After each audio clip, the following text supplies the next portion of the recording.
deux, trois. One more time. I guess I'm a jeweler foremost, but I'm also a friend, a mother, a wife. I'm Swiss. I'm based in London. I love what I do, and I guess I love history. I like gemstones. I like craft. I like heritage. But I also like doing things new. I like to do what I like to do. So I'm delighted to welcome Cora Sheibani. Today we are celebrating Cora Sheibani's 20 years, 2 decades as a creator. Let's take this precious moment to just pause and reflect on your achievements, on your journey, marked by a highly creative environment, exposure to many different cultures, from Zurich to Switzerland and Firenze, New York, and finally London. Each stages had left a valuable imprint on you. Coming from a renowned family in art industry, you grew up with such a creative mind. Jean-Michel Basquiat, Warhol, Clemente, Ettore, Sottsass. And despite this artistic heritage and notable influences, you have always sought to find your own voice and write your own story. This is what we'll delve into in this interview. Your vision, your success, your mistakes, your advice, your so let's take the journey on. Welcome. Thank you, Shaima.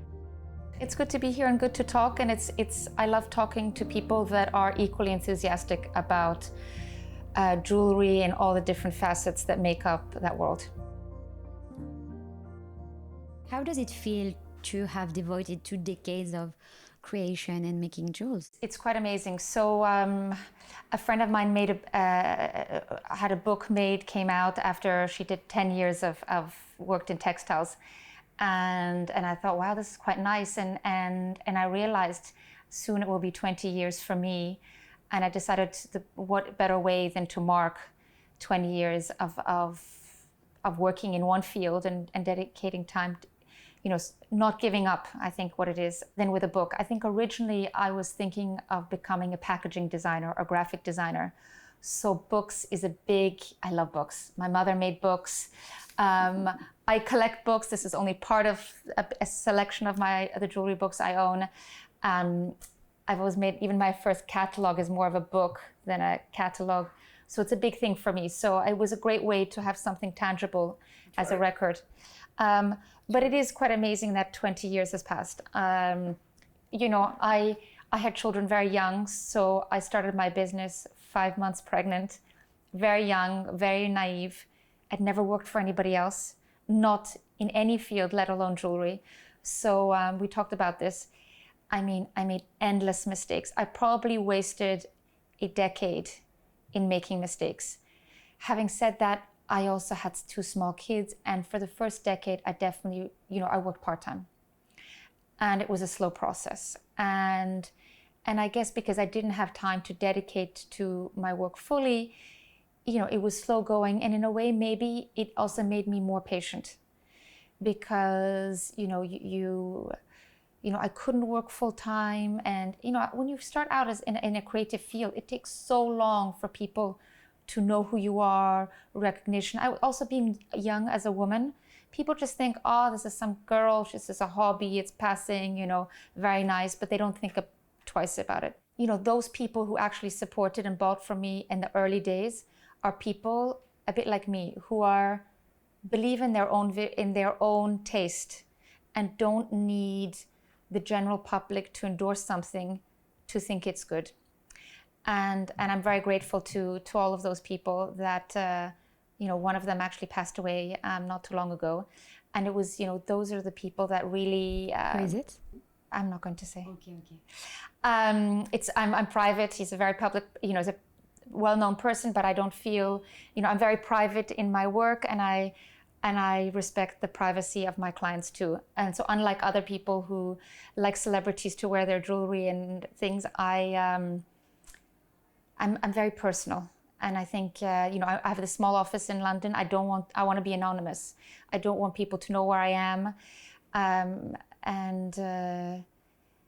Of course, now after 20 years, people do go. I have a friend, she said, I was in Chicago and I met two women who have your jewelry, and we started, discussing, become friends over your jewelry. Or I sat next to someone last night for dinner, and one person to the left said, I've wanted to come for you for ages. So, it's taken many years to get recognition. That's my question. How many years people in the street can recognize? Do you remember around? I don't know. It's on the street is an exaggeration. Yes, still today, I'm not recognized. But I think this kind of phrase. In the past 3 years, it's really changed, or 2 years. Maybe post-COVID, I feel suddenly it's hard to go somewhere or meet someone or go to a bigger event where someone doesn't say, oh yeah, I know who you are. It's taken almost 18 years. And most people don't have 18 years to wait, but I'm not making jewelry for other people. I make jewelry. Well, I started making jewelry more than other things because I like wearing jewelry. So, at the beginning I thought, I'd like a nice ring. And then after I'd designed lots of rings, I was like, well, I like a brooch. And then at some point I said, I've never done a bracelet. So if I had a bracelet, what would I want? And so each time I've designed something new, it kind of filled a gap in my own personal jewelry world. Not that, it's not my, there came a point where I realized I can't just wear the jewelry I make and then sell it, and I started keeping things for me that are just my jewelry to wear. Or, occasionally I still take things that are for sale and wear them, but. How did you understand the needs of customer? It's funny, I don't think about it. Every time, it's very, but I'm very niche. I don't appeal to the masses. Yes, it's unique pieces. They're all unique pieces, and I might make the same design 30 times. Very rarely the design is that successful, but or some designs are successful that I've done 90 times, and some I've only done 3, and sometimes only are unique. And if I do an edition, every colorway is unique. So in that regard, they are kind of all unique, which is also why I don't sell wholesale, and I like quality, and I like to produce in Europe. For 8 years, or maybe 10, everybody said, why are you not producing in Hong Kong or somewhere in Asia or somewhere else and making it cheaper? Nobody understands what you do. Have you tried? Just to see. Well, this was a long time ago, but at the time it meant me traveling. And the reality is, if I wanted to bring costs down, I also had to factor in that traveling to these countries, okay. I would have the hotel and the flights and things. How much was I really going to save? And I had 2 small kids. And there's just no way you can be on a plane once a month or every 3 weeks to oversee production. And I also felt, well, everybody's doing that. I'm going to make really good quality work that is not haute joaillerie, but have that quality of work with more everyday pieces. And in the end of the day, I think it's been a good choice because not very many people make an everyday piece, but to a higher quality and support the craftsmen in Europe. So this is very interesting because in marketing, we can say positioning. Yeah, so how do you understand high jewelry is high jewelry and low quality is not for me, so what will be mine? Listen, you like didn't calculate everything. I'm totally naive. It's all self-learned. I started without thinking about these things at the very beginning. But I've come to realize, I love high jewelry and I like everyday jewelry. Do you buy high jewelry? No. It's very expensive. New high jewelry, I can't afford, I can't afford high jewelry. If I could afford it, I'd make it myself. And actually, just before COVID hit, I was actually going to make the piece with lots of bigger diamonds and kind of try to transition also into high jewelry. And it's still something that I will do eventually. But I've realized that, my target audience are people who love design, who like art, who value jewelry as a design and art form. Yeah. And that's my target audience. And those are the people who are wealthy and can afford well-crafted and unique pieces.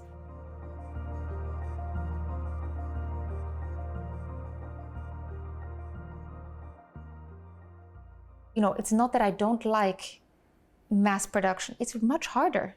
It's much harder finding a design that's really beautiful and unique, and you can make it in volume, because there's so many factors.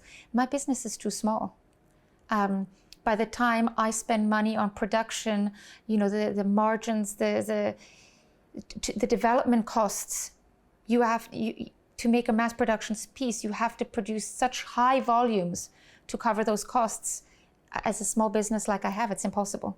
So you need to be able to have 50 stores and sell volumes to be able to swallow production and development costs.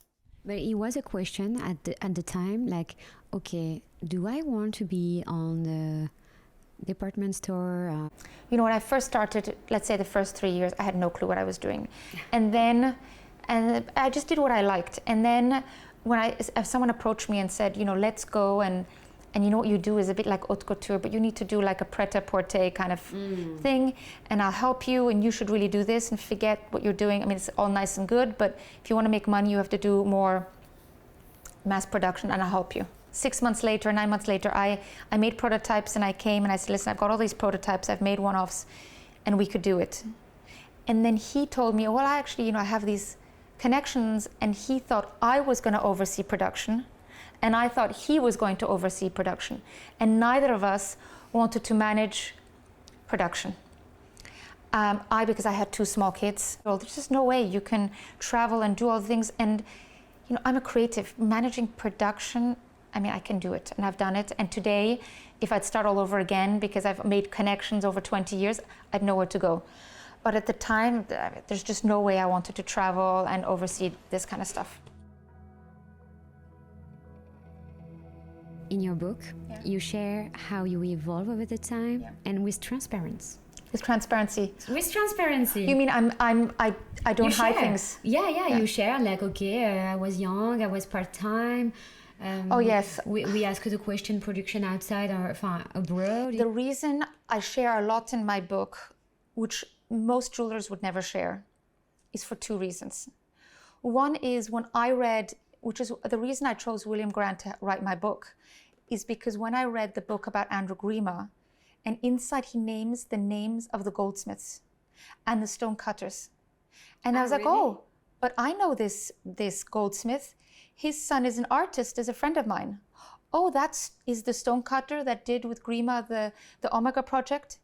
His son is my main supplier and the person who believed in me at the earliest stage and would make small quantity special orders. And I get along best with of all stone cutters in the jewelry world. So, these things, these connections and these names are so fascinating. And if you read about the history of jewelry, you want to know who were the dealers, who were the ateliers. And, the reality is the French hide it. And most people don't talk about it because they're so worried about someone else stealing them. Exactly. I'm not worried that someone's going to steal. And also, for another reason, is because actually some of the big ateliers in France were actually more in charge of taste and production of what's in the store than the maison themselves. 100 years ago. Sometimes the big ateliers that did production, they sold to 5 different stores, stuff that was virtually identical. And so, people try to hide this fact, which everybody knows. Everybody in the industry knows. But nobody has dared put this out in a museum show to say, well, actually, it's the workshop who produced for Cartier, Van Cleef, and very similar work. And you can tell it was probably made from one person in one atelier.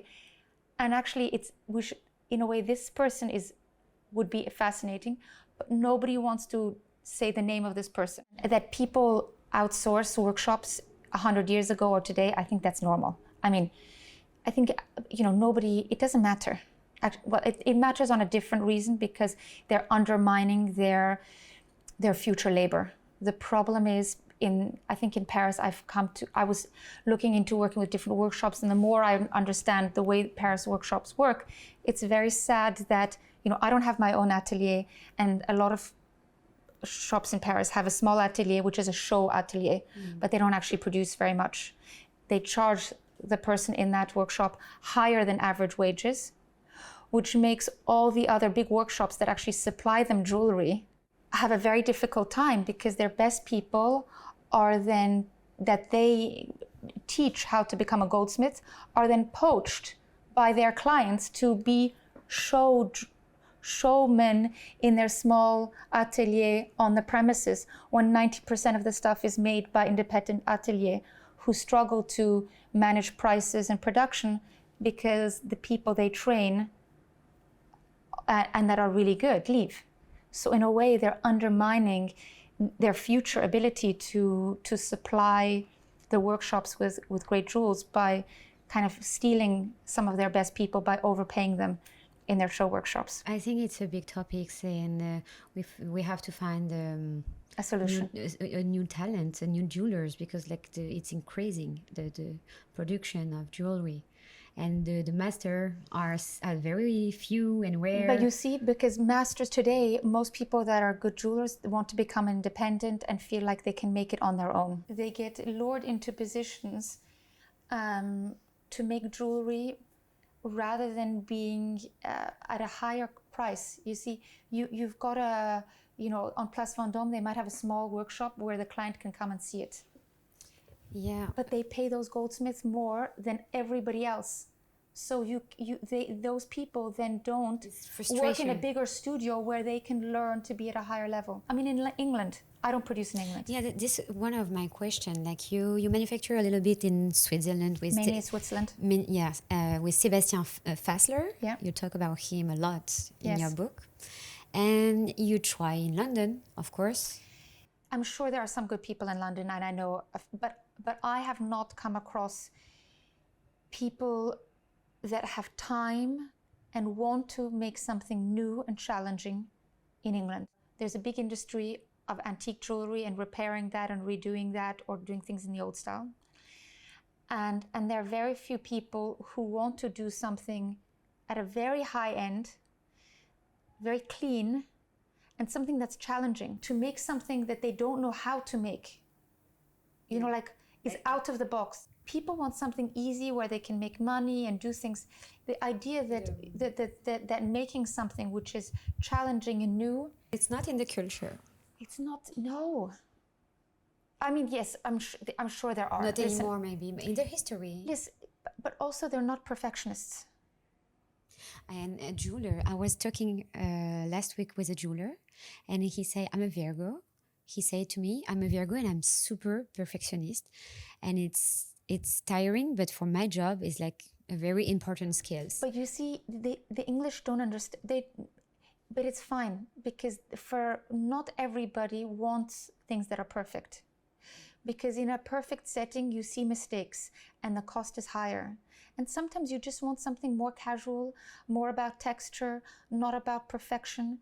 And this is, and I think, a lot, when England probably was at its height for some years, either we got the Edwardian or we have 60s jewelry. There was such high tax on diamond and gold and platinum jewelry. A lot of things that basically they just used gold and other stones, and it was all about texture and things. And if you're all about texture and being wild, organic, you don't want perfection. You're looking for perfection on your jewels? I just like quality. I like that freedom. I want someone that can be perfect when they need to be, or be organic when not. I'm Swiss. I like things that are, I like color, I like form, I like shape, I like things that are very graphic. I'm not good at things that are very organic and free, and where the mistakes and the lines, it's all, I would call it messy. But everybody has their own style, and that's great. But that's not me.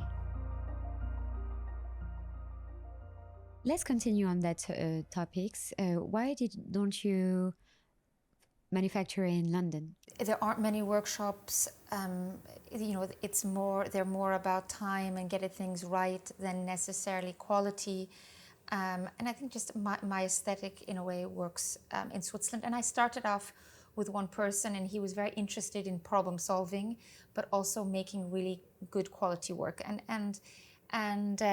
And also, I like to talk directly to the goldsmith. If I need to talk to some middle person who then talks over to the goldsmith, there's always things lost in translation, and it's a waste of time, because actually sometimes the goldsmith's like, well, that's kind of not possible, or if I do that, we've got this problem.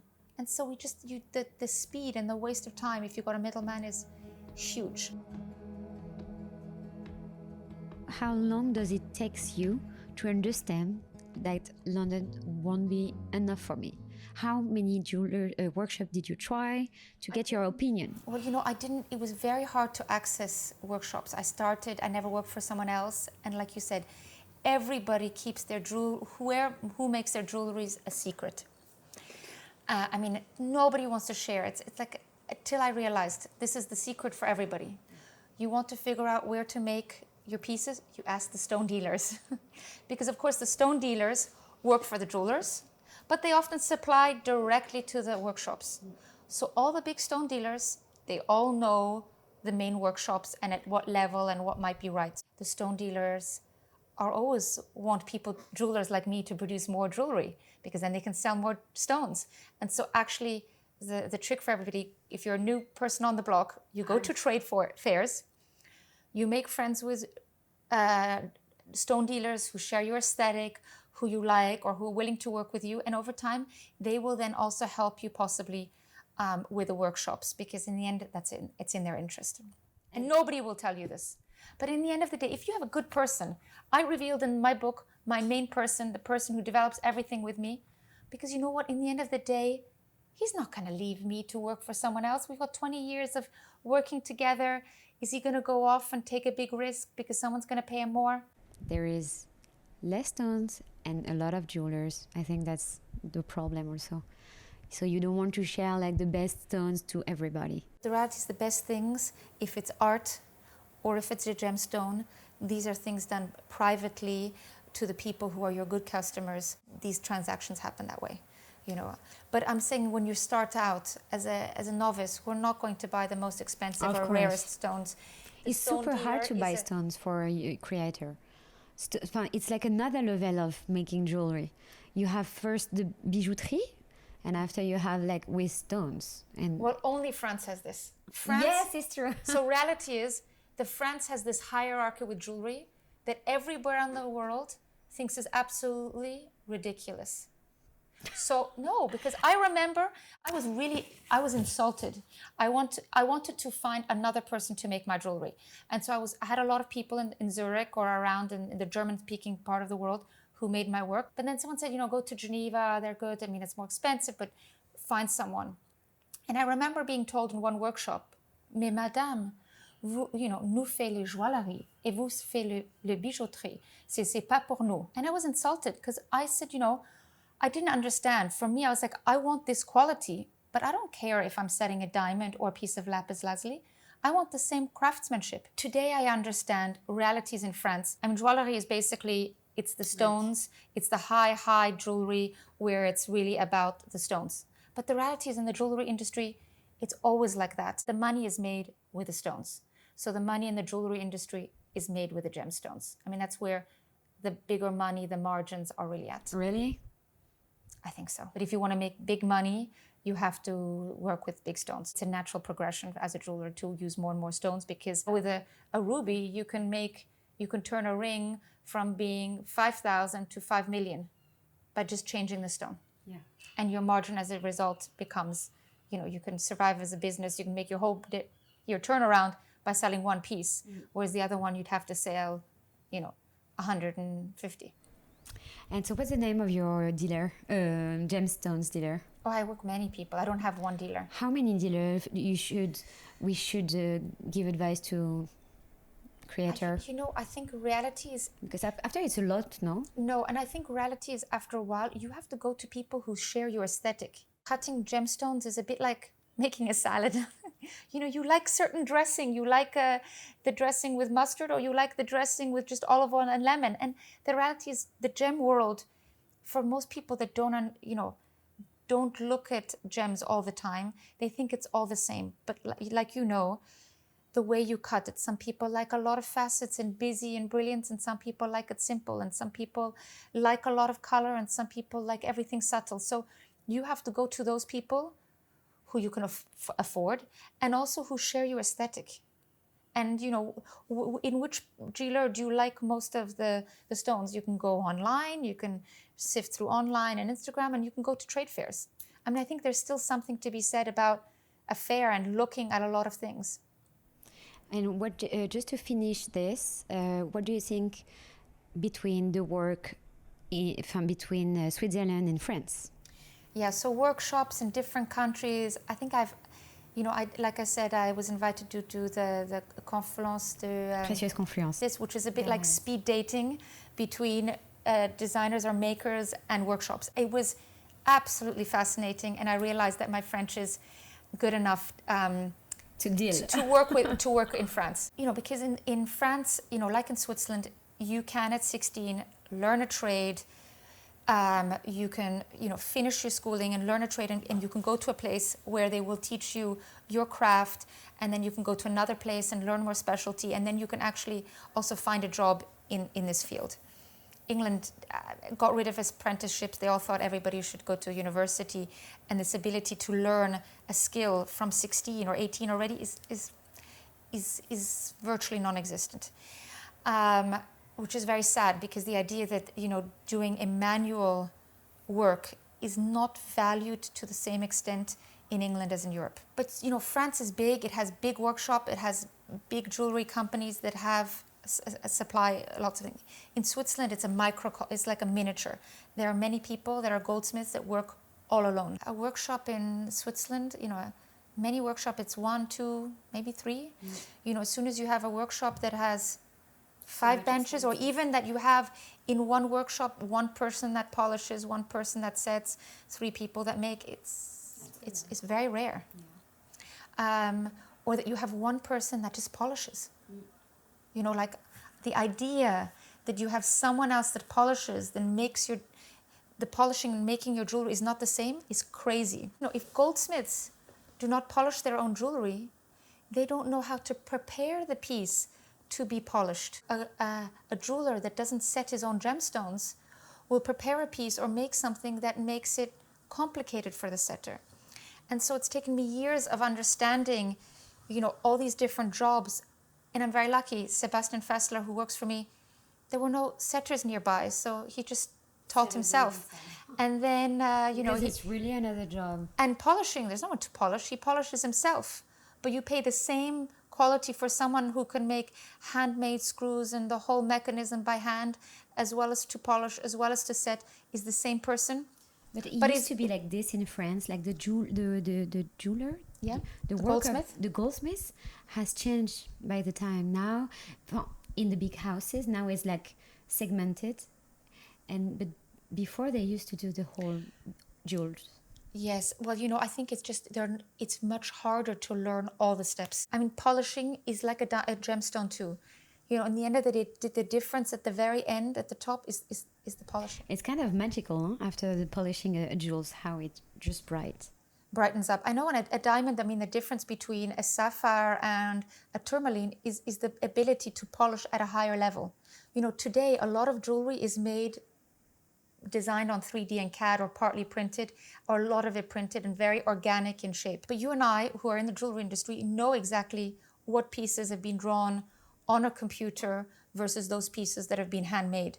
And I think the most telling difference, and why I still make a lot of my jewelry totally by hand, I mean, of course you can speed things up, but there is a limitation, is polishing. Because you can make a really complicated piece, but you can't polish corners, recesses. You cannot get into those bits to polish. And so I think this is how this is a trick to identify when it's a machine or a man. Handmade. Yes, handmade. I mean, ideally you combine the best of both worlds. You know, but of course, you know, it's great. You design an earring, you make a model for the left side, you scan it, you flip it, you've got the right. I mean, time saving. Time is money. And, you know, there's moments where it makes sense or it doesn't make sense. And also, I like perfection, but I love the subtlety of imperfection. If it's too perfect, it looks mechanical. And there's a subtlety of what our eyes trick us. You make it by hand, you make it look perfect, but actually it's the imperfection that creates softness and give it beauty. So in Switzerland, basically, when bank secrecy ended, France said, we're going to put sanctions on you if you don't end bank secrecy. Nobody's allowed to do business with Switzerland if you don't end bank secrecy. And over the years, it basically crumbled. But as a result, a lot of people from out of town did not come once a year to see their bankers and check on their private numbered accounts, and then feel wealthy and spend a bit of their extra money on a very easy cash asset, a jewelry, where they could, spend in Geneva, wear a bit of jewelry, spend some of their money and go home. And so when that happened, a lot of workshops shut, a lot of jewelers, there were more jewelers around, and the jewelry industry definitely in Switzerland changed. But which was good for me, because at that point I was thinking maybe I should produce in France. But then actually in Switzerland, suddenly there were more people around with less business. Which was good timing for me, not good for the industry as a whole. And then in France, Italy, I went twice in Italy, once to do gold. What do you think about Italy? The problems with the Italians, generally speaking, they're like, yeah, I can do this. Yes, absolutely. And then when it comes down to actually doing it, they don't do anything until the day before you show up.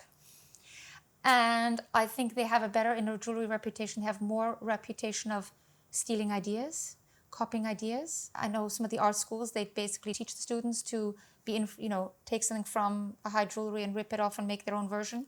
So it's just different. And in Italy, they're better with gold. I think if you want to go make chains, they have a strong reputation. And they make some great jewelry, and they have a lot of stones too. It's quite hard to penetrate. Over COVID, I worked with a workshop, and I actually had a great time. And, then post-COVID and all the big clients show up again, me as a client being the last on the list, it was just complicated. Or like, we'll develop this, and then you're like, so where is it? I found it just much more difficult. And another one with a goldsmith, like, oh, China's taking my work. And I'm like, well, just make it better than China, then you'll still be in business, I still work with one place in Italy, and I developed a certain type of pieces, and we still make them today, but we haven't managed to. Another project we work on just dragged down for so many years till it became irrelevant.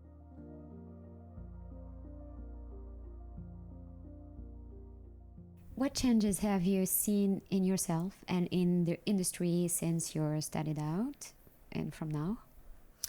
So 2 questions. In the industry, many things have changed. In the old days, if you wanted to buy a small stones, you had to buy an entire parcel. If you start out, you're making one ring, you need 7 small sapphires, you needed to buy an entire parcel.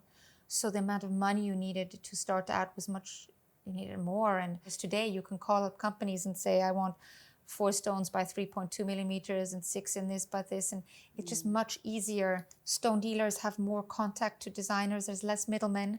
They're much happier to supply smaller quantities too. It's not just about, bigger dealers. There's dealers of all different levels with the stone dealers. And in yourself? I'm having a phase at the moment. Like, I don't necessarily want to. Phase? I'm not. I don't know. It's. I don't want to wear that much jewelry. Like I said, I make jewelry that I can't get enthusiastic, and if I'm not enthusiastic, I can't sell. So if I'm not enthusiastic about a new piece, it's just not going to be made, and I can't sell it. So it's harder to find something new that is within my reach that I can make. Do you know the term blasé? No. Yes, but I'm not. No, I'm not blasé. No, because I don't know. I think you have some very productive years, and sometimes between some collections and my summer born, I had like 4 years where I had not writer's block but designer's block. Normally, I would kind of try and do a new collection every 2 years, but then I made the book, so that's in a year in between. And this latest pieces I've been making, unlike anything before, are only on commission. So it's very different than before.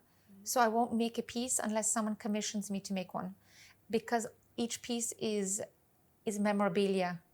So I've never really made jewelry that is 100% custom memory piece. So it become jewels for day to day too? It's an everyday, much more casual jewels, but also they're...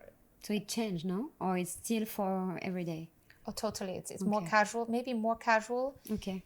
than a lot of jewelry I've been making recently. But because it's so labor and hand intensive, it's not exactly cheap either. But also maybe because I've been making more fancy jewelry, then sometimes you want something where you can walk your dog in the wrong part of town and nobody, it's very easy. How do you see the border between art and jewelry? Is art? I think jewelers are as important as artists. And a good jeweler should be on the same, there's no difference really. So, a lot of jewelers want to be recognized as creatives on the same level as artists, but I think that's I don't, because I come from the art world, and I grew up in a world where a great fashion designer, a great car designer, a great product designer, graphic designer was valued on the same level as an artist. I don't have this need like other jewelers to be given the title artist. And funny enough, my daughter's now studying art. And I've realized, and people say, oh, but, she's just like you. And I'm like, actually, not at all. I mean, being an artist that makes things with no purpose, no problem solving, it's not me at all. I mean, it's like another world. And I realized, jewelry, one, you wear and has function and history and conveys many things about the wearer and the person who buys it. And when you make jewelry, there's 100 problems to solve.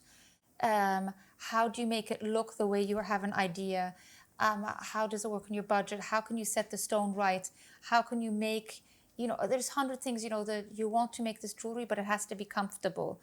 But you also want to, it's 1,000 things to solve. And I love the problem solving aspect of design. A jeweler is a very technical, a goldsmith, a jeweler is technical, and maybe art is more organic and more free. I think being, some jewelers are very technical what they produce. Some artists are very minimal and it's nothing. Their work is about drawing in the sand, and some artists are very technical. But they're, in the end of the day, it's much more free and there's no borders and limitations. Whereas I'm a jeweler and I like to wear earrings, and I don't make. Some people make art that you hang on an ear theoretically, but you can also. But I don't make jewelry to sit on a pedestal. I don't make jewelry that looks good floating in white space. I like jewelry that looks good worn. My most important thing is that it works on. So I'm not a jeweler that wants to make a piece for conceptual reasons other than the desire of a person to wear it and for them to remember something or feel good or them to look better, or I like the way jewelry makes you feel. And so that's my mission, is that I want other people to, saying, I feel more glamorous, or I feel, it's like when you wear something nice, you sit straighter.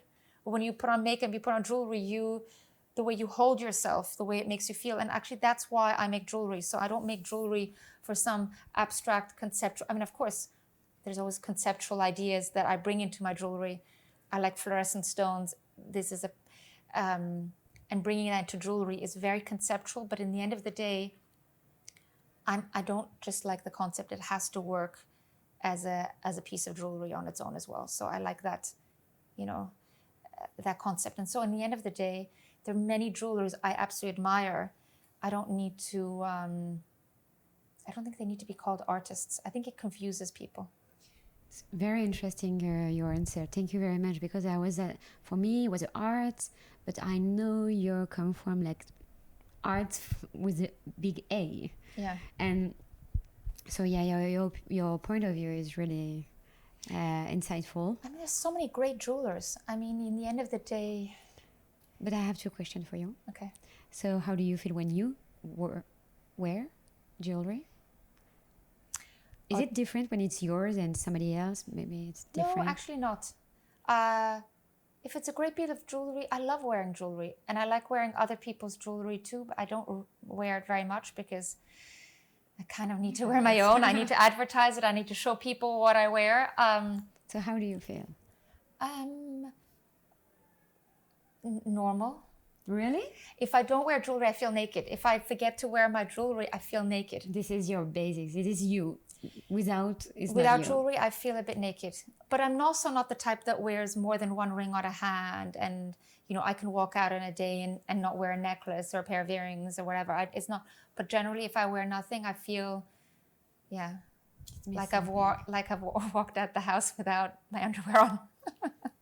So it's part of me. But you know, there's times and phases where I like to wear a lot of jewelry. I like to dress. Some of those days I don't want a lot. Do you think it's a statement? It's a feminine? Is it or an accessoire? Which adjective you will put on your kind of wearing jewelry? That's a good question. I mean, I don't see it as an accessory, and most of the time I decide what jewelry I'm going to wear and then I pick my clothes. So whereas maybe one woman will pick a dress and then pick out jewelry to match, and you will see this with many jewelers, you know, I've never seen Victoire de Castellane in anything else in any photo shoot except in a black alaïa dress, because it's the perfect backdrop. It's black, it's simple, it's a silhouette, and on it you can put as much color as you want and it doesn't disturb it. So, you know, I don't wear a lot of clothes with patterns because I prefer having space for jewelry, but it depends. Accessory means it has a second place. So in my world, it has a higher place than second place. Also, it lasts longer, you know. Clothes, how long are they going to last? How long are you going to let fit in them? More than us. Much longer than us. And I think that's kind of also why I went to jewelry. If you start designing jewelry with lots of precious gemstones, those are the pieces that are going to be taken apart fastest. So if you want to leave a legacy as a designer, using the most precious stones is usually a recipe for disaster. I mean, will not last, because the value of the stones at some point be out of fashion. Because of course, before, you know, you might be new and interesting and fashionable or relevant in the world in jewelry, but there will come a point I know one day my jewelry will become démodé, out of fashion.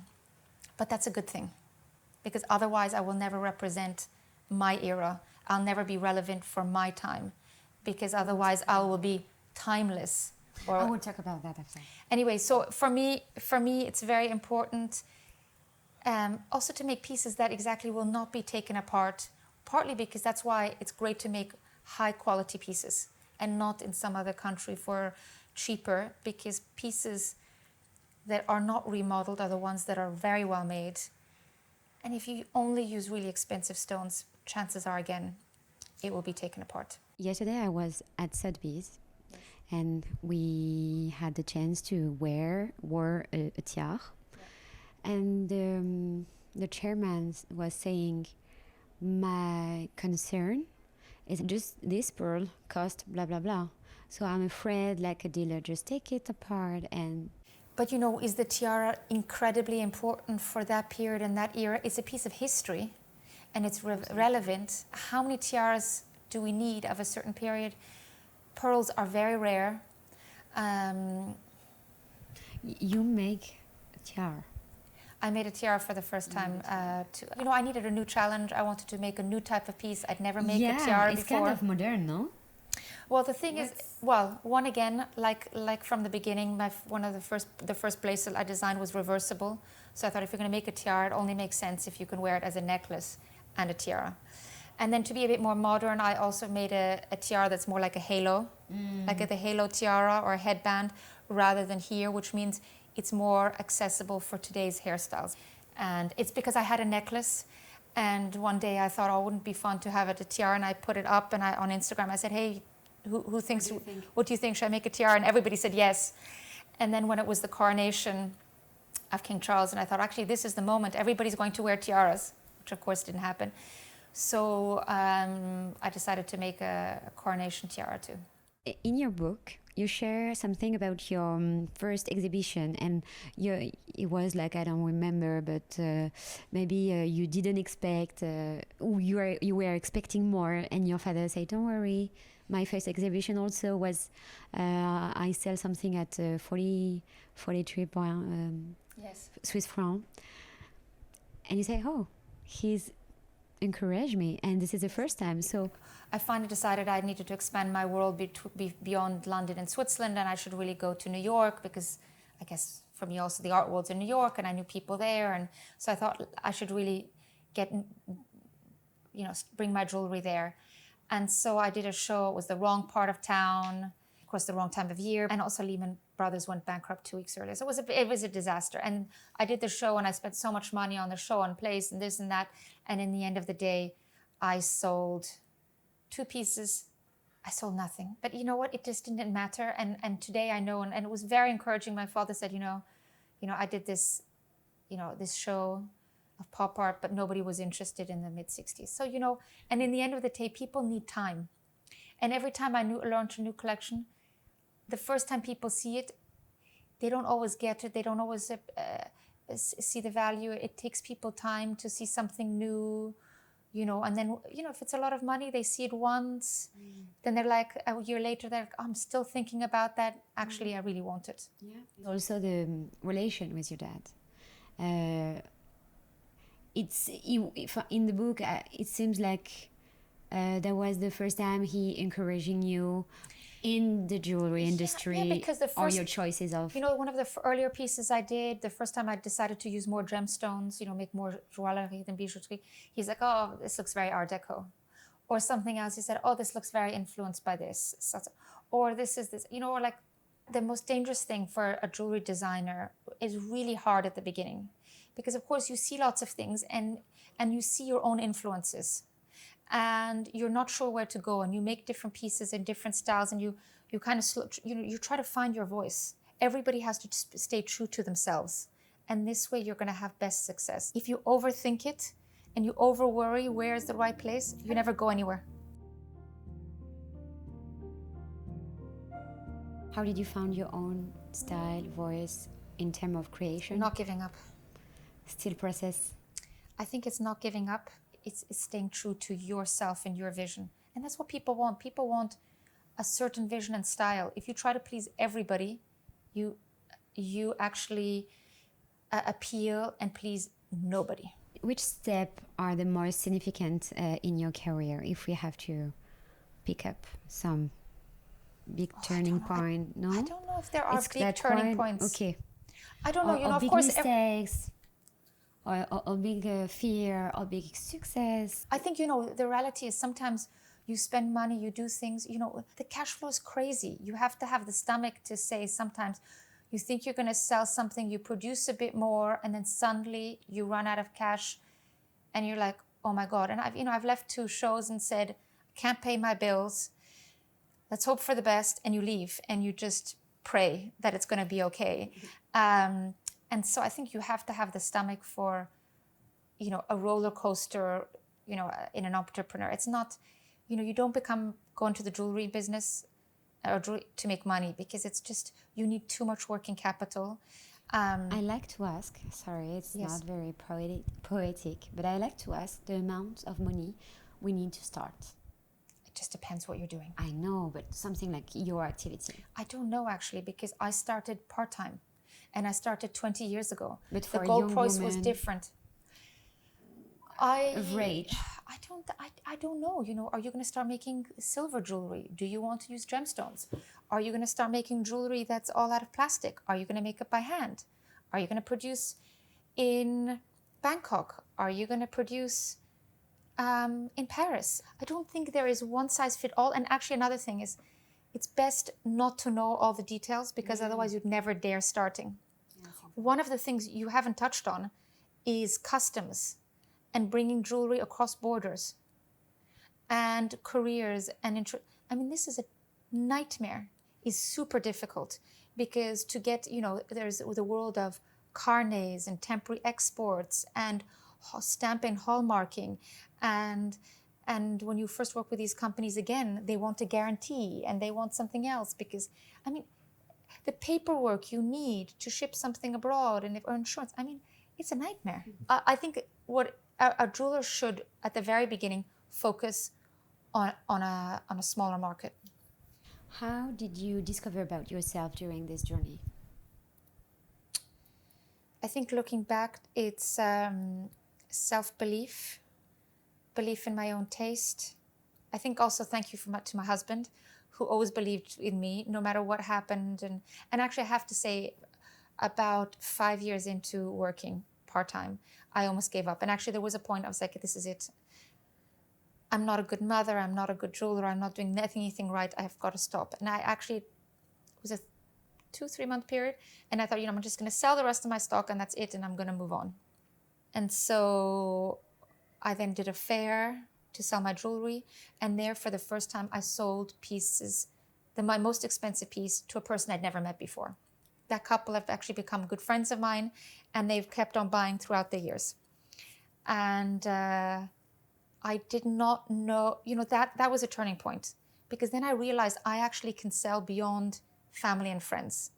People are interested that I've never heard from before to buy my work. And I think that gave me the confidence to say, actually, I'm not going to stop. I can do this. And I never looked back from then. What's the best advice and the worst you got? I think people constantly telling me that I shouldn't produce in Europe and constantly trying to make me produce abroad, I think was very bad advice. Because I was constantly doubting myself. But I actually know now people that had a bit more money and produced in larger volumes.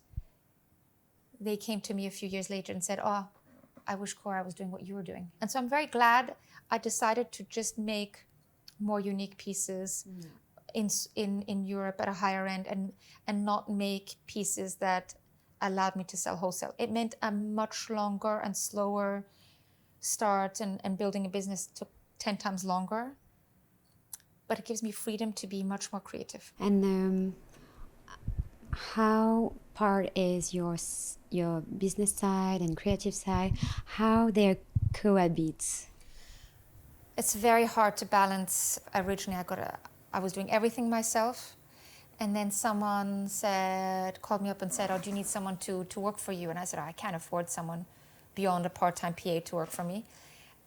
And I realized then that actually, if someone could do production and oversee things and check emails, that I would have a lot more time to do sales and be creative. And then I did the maths, and I said, well, if I just do this many more sales and I'm not doing this back office stuff, the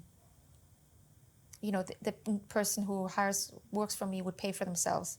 And so then I realized, actually, I should hire someone else. And our reality is, I would like to spend more time creating jewelry and sales, but if someone would do, more of the stones or more of the sales, that would be great. But you can't have everything. I'm always excited making the jewelry and collaborating with those people who are very skilled, who want to problem solve with you. I love that.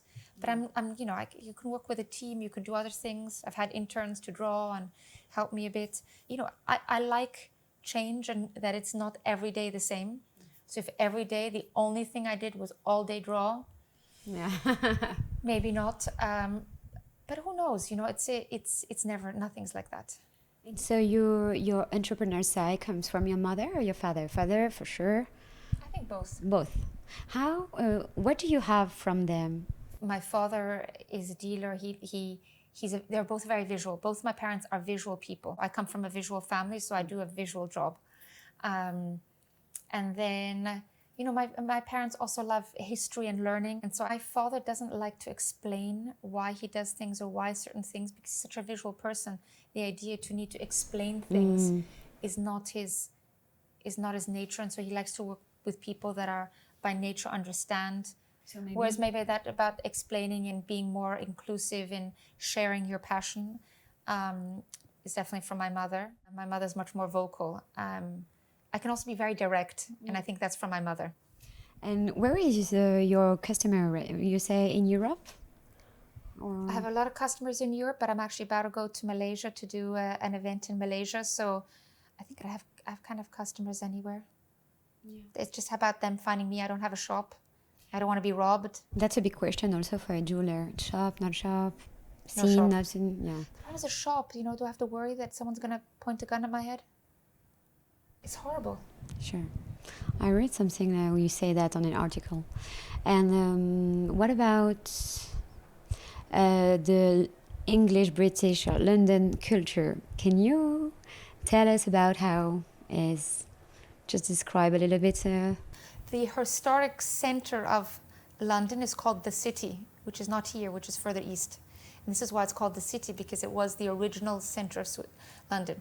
Today, maybe the center is, depending who you are, this is maybe the luxury goods center here, Mayfair, where I am. I'm in a microcosm where you don't realize there's a cost of living crisis in the UK, and really we cater for foreigners. So here the jewelry or the city here today is a city built for tourists. Maybe some of Paris has been like that for longer, but London is much more apparent since Brexit or COVID that is the industry that London is doing best on is tourism. London was a very inclusive and diverse place, and that's changing a bit. Are they hard worker or polite or shy or warm? How did you? I think you get everything everywhere. Yeah, I know. So reality is it depends what you surround yourself with. I surround myself with the type of people I like. London, England's having a very difficult period because the economy is just going down. It's a very difficult time for most people in the world. There are moments I question myself, like, what should I be doing? But in the end of the day, I should be working more for other charities and doing social work rather than design jewelry. But you know what? I'm supporting craftsmen throughout Europe that we need, and that's part of our economy and makes the thing going, and it's dream. good for us. I think dream also is good to have in life. Every culture, and no matter how poor people are, people still care about adorning themselves. It's and putting on things and wearing something that is precious to themselves. And so I think jewelry is part of every culture and will not disappear if I disappear. Society demands to always go and give more, and the pace is just increasing all the time. How do you decide to manage your life and this pace? Do you have to follow this, or because you're independent you can say no? We always talk, how do you balance your life? The reality is there is no balance, and the idea that you can balance is fake news. But it's constantly a balancing act, and you're constantly dropping things. I think as a mother and work, at some point I had to go and see a therapist because I felt like I wasn't doing my work right and not my this right and not being a mother right and not doing this well enough. And she said, you know what? You as a jeweler, you as a mother, you're doing your best, and that's all you can do. So don't worry about it. But I have very high standards of myself. Ideally, I should be traveling every 2 weeks, going places, see new clients, doing events. I have a child at home. There's no way my son can manage me or have a relationship with my husband if I travel every 2 weeks. And maybe that's why, maybe in my business there aren't that many female entrepreneur jewelers, because it's actually really hard. And reality is really balancing.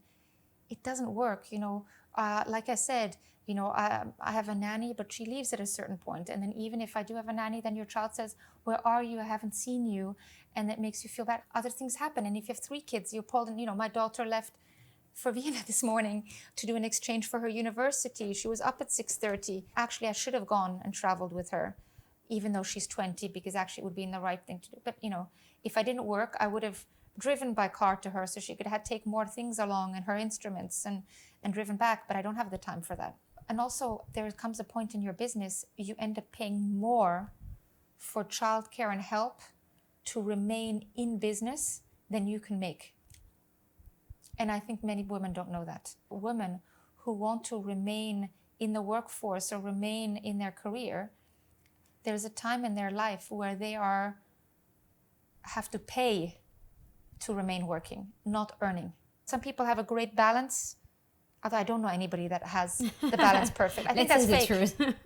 I don't think it is a balance. It's about it's an endless reshuffling and readjusting. Did you have any limiting belief during your career that you identify and now you kill? You believe something about you, and it was not true. It was just you. I thought I was terrible at languages and I'd never learned French. But then you start speaking and drawing, and then you learn new words and you learn vocabulary. And then I went back and I learned French. And actually, my French is not bad. Show us. Nous pouvons faire l'entretien à ce moment seulement en français? Tu veux? On Non. commence en français, c'est fini l'anglais. Non, je pense que ça, c'est le problème pour moi, et d'entrer dans l'autre langue, d'avoir la fluidité. Oui. Maintenant, je connais plus des mots de la orfèvrerie, de la joaillerie. But it's cute. Et du sept monde que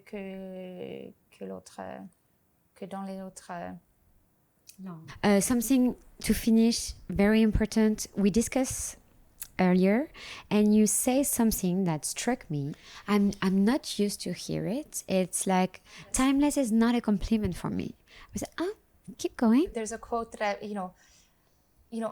many people use the expression that, this jewelry is timeless, yes. and they use it as a compliment. That's a goal. Like people say, be timeless. Be timeless, because it means, for some people, reality, what they want to say, what they should be saying, it will stand the test of time. Yeah, across that means the year. It will, but reality, that doesn't mean timeless. Timeless means it is of no time. It is of no period. And for me, that is the type of jewelry that is boring and uninteresting. It's a bit like a solitaire diamond or a solitaire gemstone ring. It's the ring that you cannot really understand where it belongs to. People are trying to inspire to something that is timeless. But the reality is there's no such thing. A single gemstone ring is different over time, just because the possibilities of how we cut a stone and the tastes of stones. I don't aim to make timeless pieces. I want my jewels to go out of fashion, so that one day people look back and say, oh, that's so much early 20th century. Because that's what I want to do, because then I will have written history or be part of history and be part of my era. And otherwise, I'm a drifting person in this timeless era.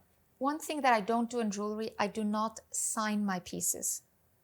And partly is because when I first started in England, you need to hallmark it. You have to register your business, and then you have to choose letters and choose a shape that has not been used before to hallmark your things. And when I arrived in this office in London, CS in every shape was taken. And at that point, I decided to put a dot in the middle instead of initial. So CS allowed me to use the most simple shape as an oval. So I started my hallmark as CS, and I stamp it everywhere. I've used different versions of it. It's in the back of my book, because I wrote in the back of the book so that future historians will know how to judge and see my jewelry, because that's my historical love in there. So I've made the book for the future historian, not for selling today as much. That wasn't my aim to make the book. It's kind of signature. Yes, it's a kind of signature. So I don't sign my pieces, but today people don't just want the stamp. They like it if it says Cartier, or it says V and A, the symbol. And people want, they want it to say Belle Perrin in the whole piece, and not just the stamp. Your customer demands the provenance of the stones, like the trade requires, or no, not so much? I mean, this idea that you have to be part of the Sustainable Jewelry Council, which is very complicated, it's a good thing that we have people really caring and trying to make this transparency. But there are also very small dealers that can't afford this certification, who are totally ethical, who we are basically, we can no longer work with small dealers because they can't afford this accreditation. So I've looked into it, but I'm such a small business. It takes 2 years. It would be so much work. I don't think my business can afford the accreditation. What do you think about copying the nature in jewelry? Reality is, for me, trying to copy nature means you are just being a skill. This is a skill and leaves nothing to creativity. So being able to mimic nature is is a great craft. But it's not creative. And the reality is, what do I have to add to that? That's the goldsmith can then be, if you're a goldsmith, maybe your aim in life is to mimic nature. But I'm a jeweler and a designer. There's nothing for me to add. Actually, I thought about making jewelry for the metaverse.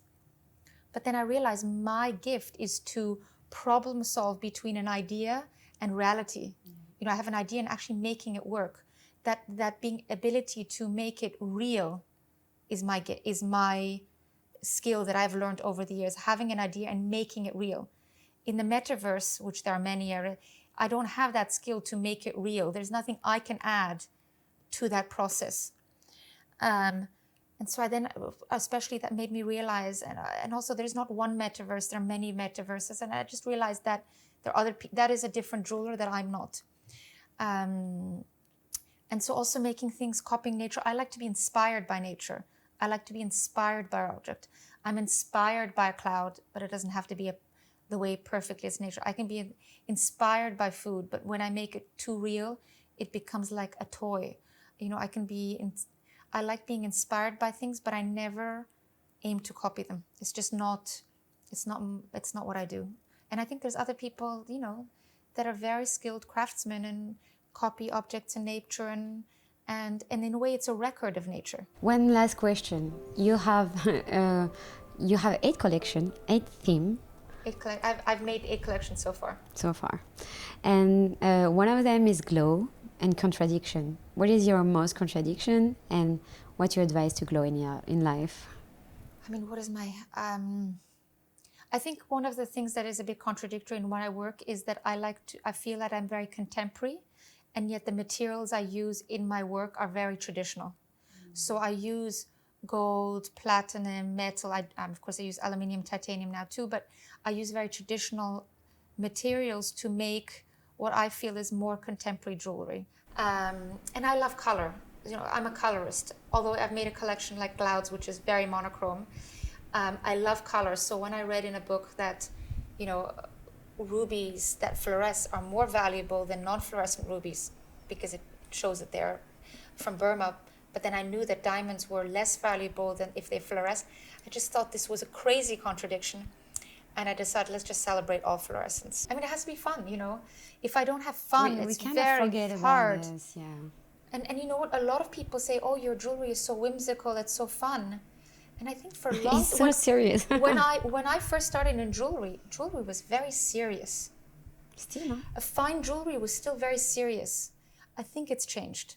I think now people realize you can make really great jewelry, and you can also use precious stones, and you can make it fun. And there's an appetite for, it doesn't have to be. It can be a bit crazy again.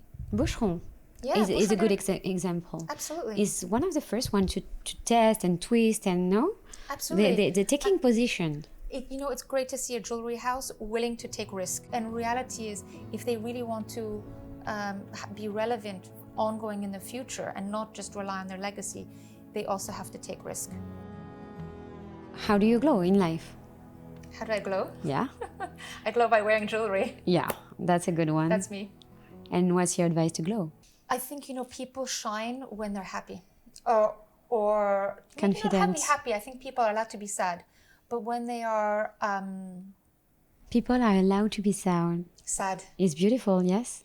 I think I've learned over the years in being a parent is that we don't have to expect everybody to always be beautiful, always to be happy. People don't like people are not in a good mood. They are not patient enough. And I think but the reality is that's the world.